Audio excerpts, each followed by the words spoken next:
Salut à tous et bienvenue sur cette nouvelle vidéo. Bienvenue chez Royal Custom. Changement un peu de concept de vidéo.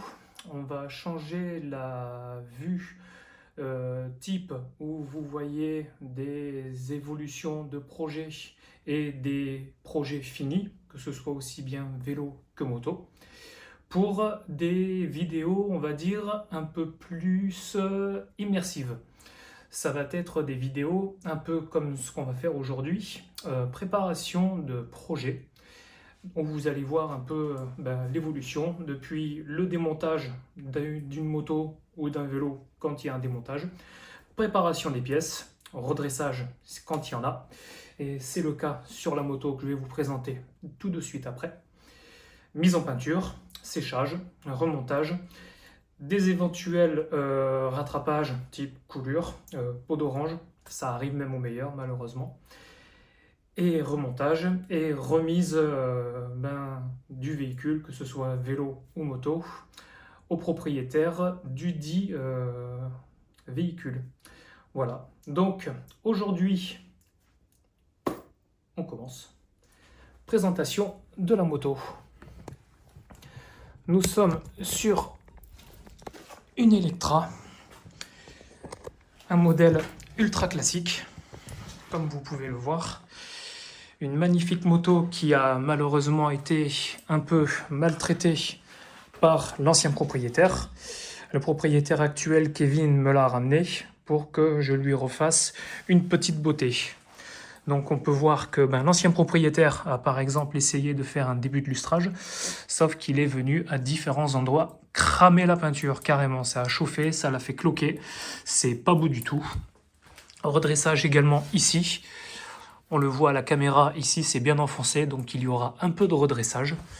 Et hormis ça, un peu de remise en peinture, de quoi lui faire une petite esthétique toute propre. Voilà. Également, j'essaierai de lui trouver des nouvelles sorties, car on peut voir que les deux sont vraiment charcutés. Je sais pas ce qu'ont essayé de faire les anciens propriétaires, mais c'est pas correct, on va dire. Voilà.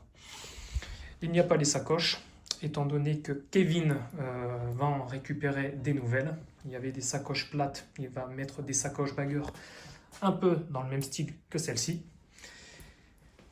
Et voilà, on verra si on peut lui trouver un nouveau guidon également, parce qu'il avait un guidon chrome qui ne lui convient pas actuellement.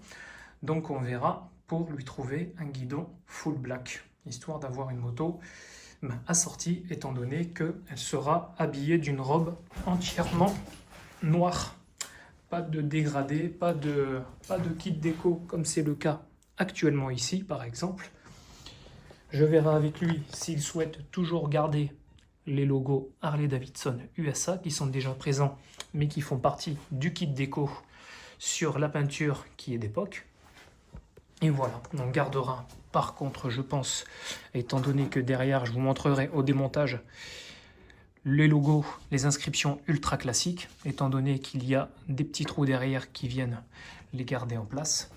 Et également vérifier si la veilleuse devant fonctionne toujours, qui est propre au modèle européen, si je ne dis pas de bêtises, car sur les modèles américains, il n'y avait pas la veilleuse. Voilà. Donc, ce qu'on va faire, c'est que je vais de nouveau vous installer ici. On va faire ça dans les règles. On va faire un peu de place dans le garage, car c'est le garage où je gare également ma moto. Donc, ce qu'on fait, je sors tout. On met la moto bien au milieu pour pouvoir tourner dans tous les sens et on s'attaque au démontage. Musique.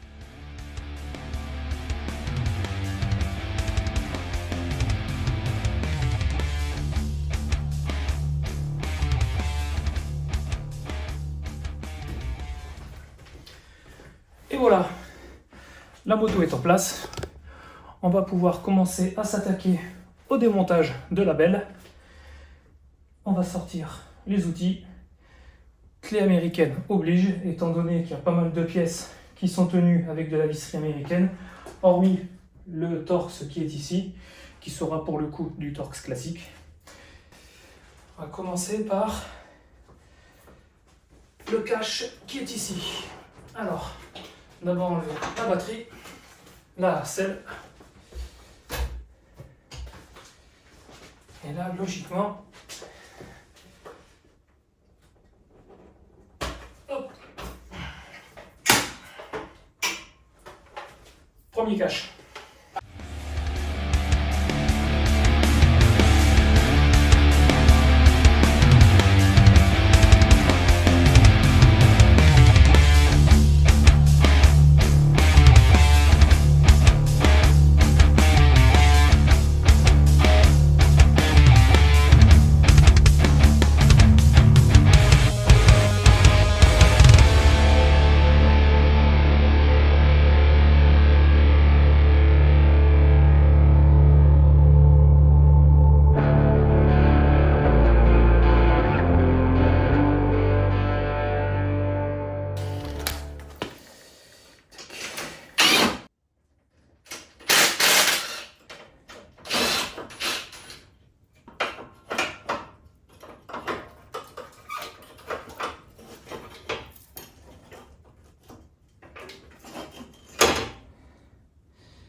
Le moment tant attendu.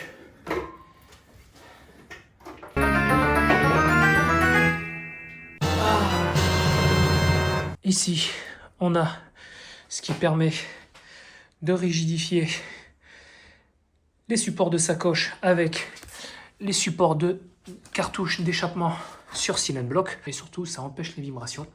Donc, pour éviter de perdre les pièces, ça, le support de top case qui sert également à tenir les écarteurs de sacoche, les supports de garde-boue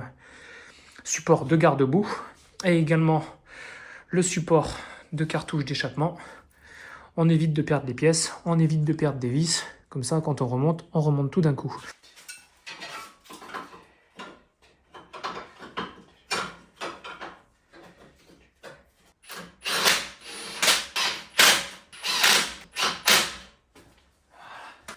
Maintenant, on s'attaque garde-boue avant.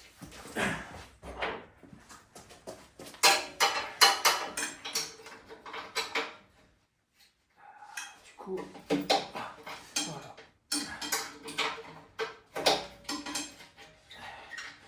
Pas très serré celui-là.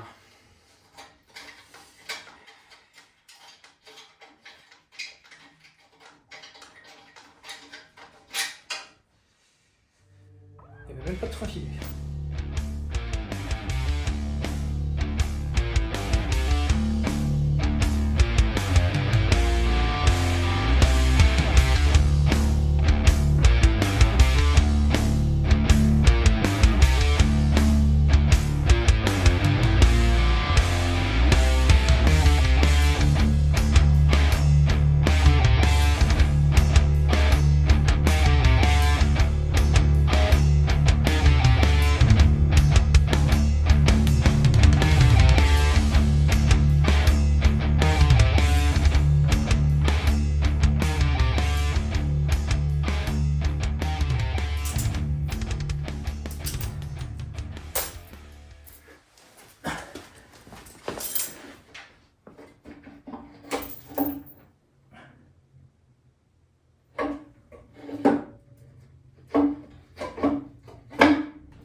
Je vous explique.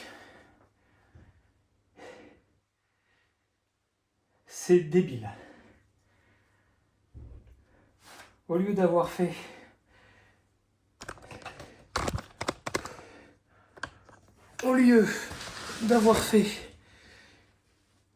les supports ici légèrement plus longs de manière à avoir des pattes plus renfoncées,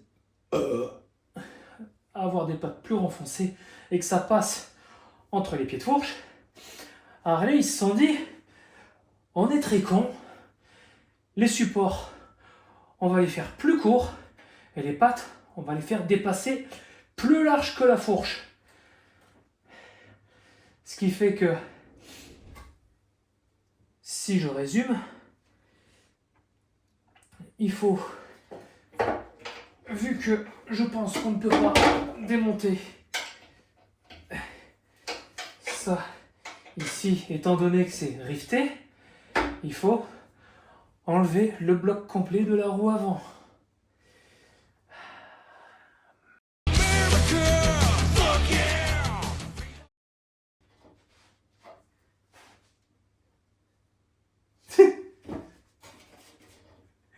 C'est une blague.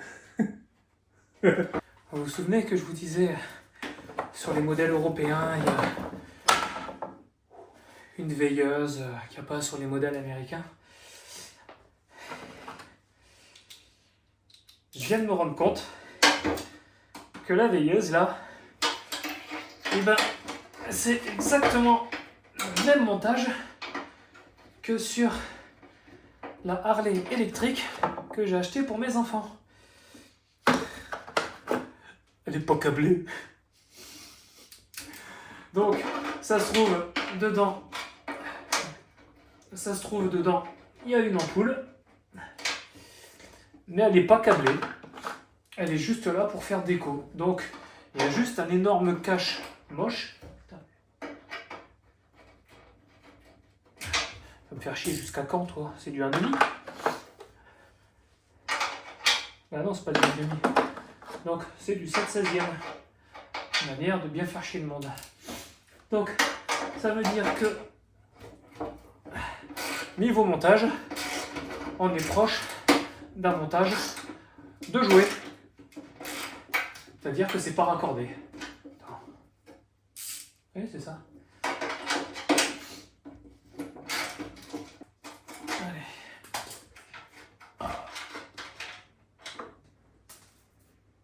Ok. T'es con, t'as décidé de me casser les couilles.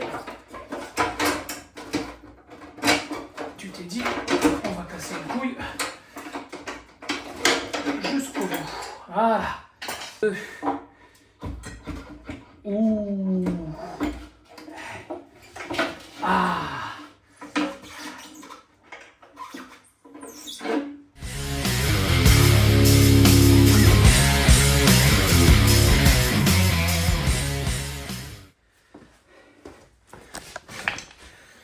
Bon, ce que je m'attendais à être les opérations, peut-être pas les plus faciles, mais pas les plus casse-couilles, parce que pour moi, le plus casse-couille, à mon avis, ça va être une partie de la casquette de phare, ce qu'on appelle le nez de cochon, vulgairement dans la culture Harley, étant donné qu'on a ici des vis qui viennent tenir le saut de vent, qui permet de protéger également les vides-poches. Mais il va falloir également venir... Non, ça va aller. Enlever les vis qui sont ici, en espérant qu'il n'y en ait pas dessous, derrière, parce que sinon, je les maudis. Déshabiller la console centrale en commençant par retirer les deux vis qui sont là. Ils ne sont pas amusés à mettre une vis genre ici, genre là, derrière. Donc déjà, ça c'est pas mal. Les 2-3 vis qu'on a ici, on pourra enlever toute la console centrale de manière à pouvoir accéder, je suppose.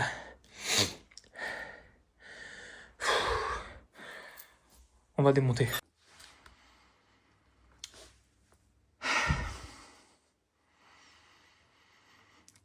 Que dire?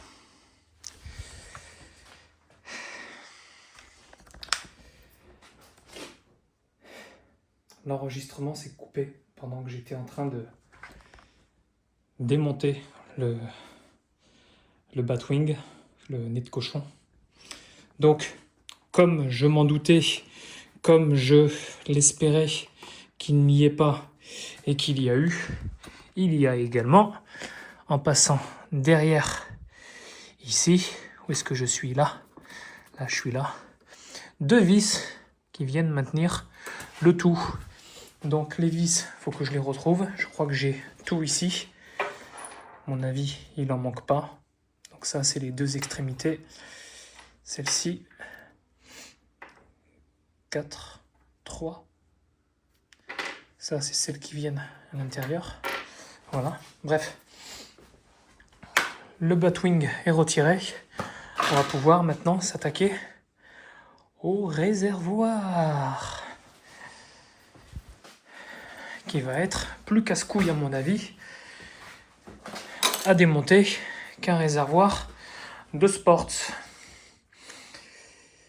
Et dire que je me suis lancé le projet de monter un réservoir à 24 litres sur mon sports. Quand je vois tous les câbles, les durites, les mises à l'air,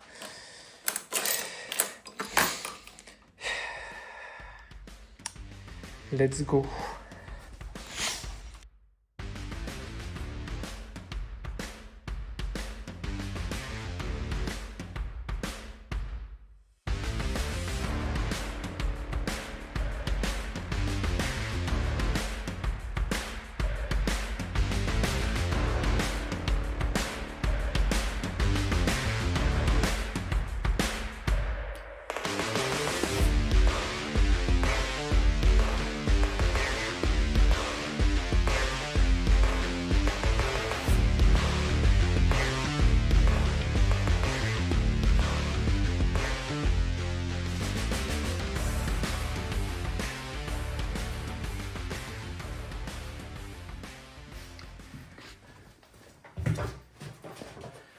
On va essayer de faire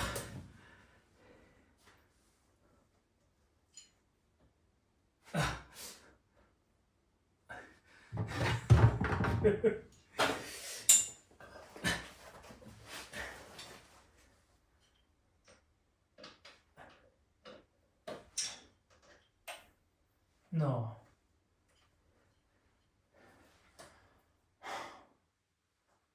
Oh les putes. J'enlève le réservoir. Seulement après, je vous montre.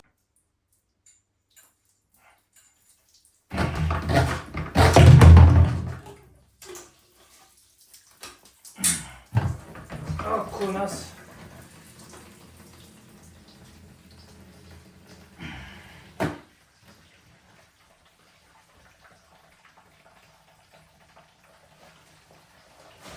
Voilà pourquoi je veux des réservoirs vides. Enculé.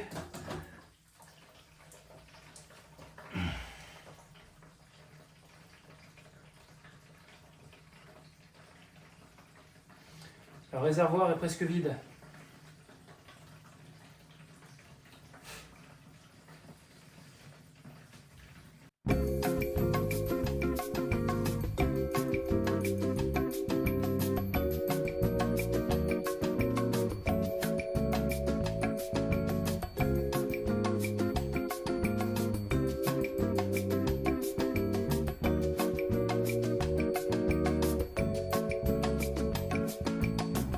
Fifteen minutes later.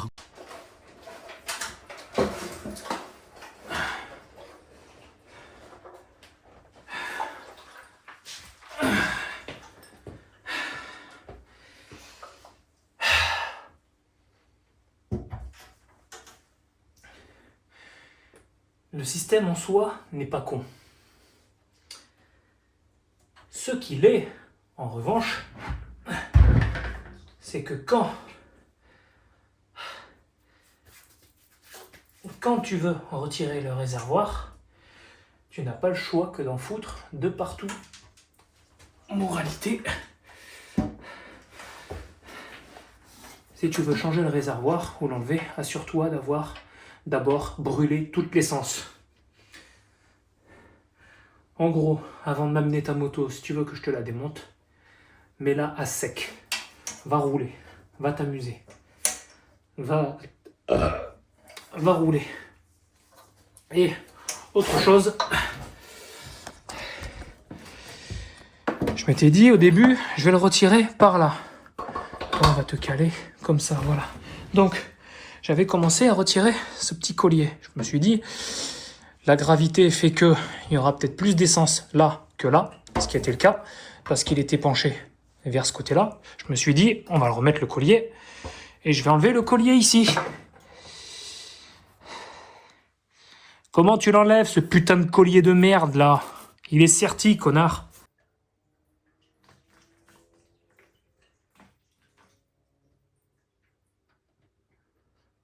l'impression d'être un gros qui voit pas sa bite, qui est obligé de rentrer le ventre et d'essayer d'avancer la tête. Et du coup, j'en fous partout à côté.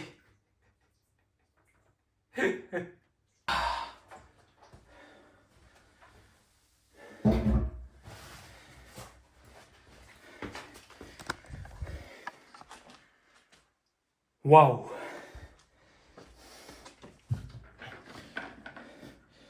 Le bidon.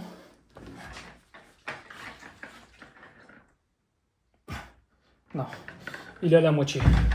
J'ai cru qu'il y en avait beaucoup plus. Il y a à peu près 10 litres. Sur un réservoir de 24 litres, 10 litres, t'es presque en réserve sur une Harley. Du coup, voilà à quoi ressemble la bête. Maintenant qu'elle est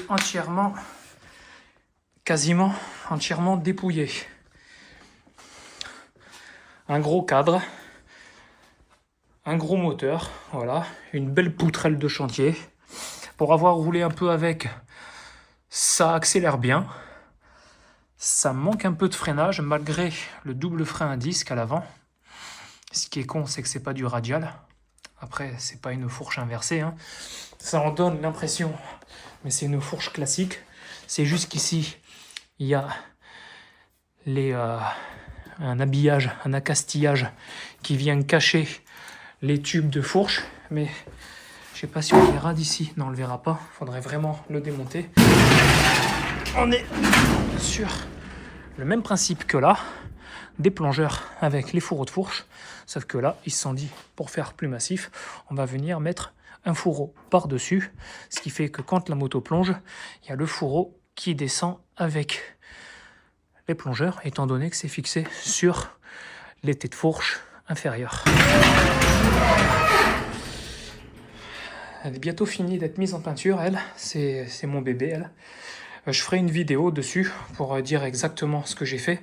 Ceux qui me suivent déjà sur Insta, vous avez déjà dû voir un peu les modifications qu'il y a eu dessus, tant au niveau casquette de phare, au niveau ligne, que j'ai adapté avec mon frérot de Performance Garage. Il y a eu quoi dessus? Le crash bar, la ligne, ouais, les sacoches. Je m'en suis inspiré un jour que j'étais chez Piston. Il y avait une Electra qui était dans cette config comme ça, sauf que il y avait tout le reste, il manquait les sacoches. Et j'ai vu le merdier ici, je me suis dit, mais putain, mais en fait, c'est tout con. Parce que moi, j'avais percé les sacoches et foutu les vis en fixe pour tenir la ligne. Sauf que quand tu roules, que tu accélères, que tu montes dans les tours, c'est nickel. Par contre, à la décélération, ça faisait caisse de résonance. Carnage. 2 fois, je l'ai perdu, lui. Il s'est démanchonné au niveau du raccord. J'ai perdu la ligne. Et première fois, ça m'a fait bizarre. La deuxième fois, je suis une voiture. Je me suis dit, putain, elle fait un bruit bizarre, cette voiture. Et c'était ma ligne qui s'était barrée, quoi. Donc là, ça bouge plus. C'est serré avec la force d'un bébé sous stéroïde. À peu près 2 Nm à la péteuse. Mais ça ne bouge plus. Voilà. On se retrouve demain, parce que là, on avoisine les minuit, 1h du matin, je crois. Je pensais pas que ça me prendrait autant de temps à démonter ce merdier. Surtout, vider le réservoir qui était censé être vide. La casquette de phare encore, ça va. Parce que, hormis le fait que j'ai le phare à démonter, qui est là, hormis ça, le reste, ça s'est bien passé. Garde-boue arrière, ça a été. On va pas dire que c'était branlette, mais la vis qui vient ici, qui vient, je sais même pas si on pourra le voir là, mais c'est ça la vis que j'avais. Ah oui, elle est là. Hop, celle-là. On va venir la remettre à sa place. Je sais pas si tu verras. Par là, voilà, là. J'arrive même pas à la mettre. Voilà. Elle vient ici. Tu vois, là. Là. Là. Hop là. Putain, mais comment j'ai fait pour l'enlever? Voilà. Elle vient là. Là. Lâche un pouce.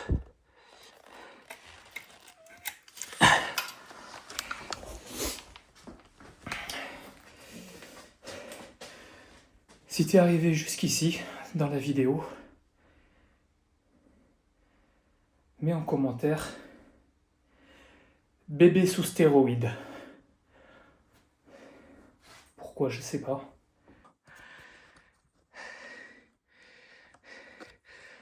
Abonne-toi. La suite très bientôt.